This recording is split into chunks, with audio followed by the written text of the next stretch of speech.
សូមឲ្យព្រះពុទ្ធសាសនារុងរឿងចម្រើនសូមឲ្យព្រះពុទ្ធសាសនា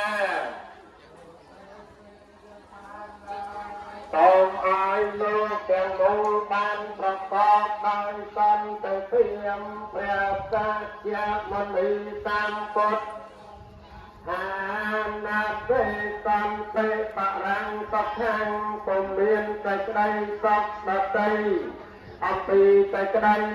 ស្ងប់ឡើយអនុមោទនាពិធីដង្ហែអង្គកឋិនទានអនុមោទនាបុណ្យសូមអនុមោទនារីកេរយ៉ាងអ្នកមកសក្ការថ្វាយបង្គំនៃខ្ញុំព្រះករុណា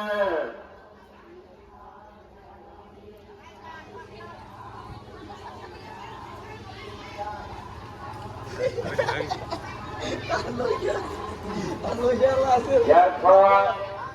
ហើយប្របីកម្ពុជាព្រះ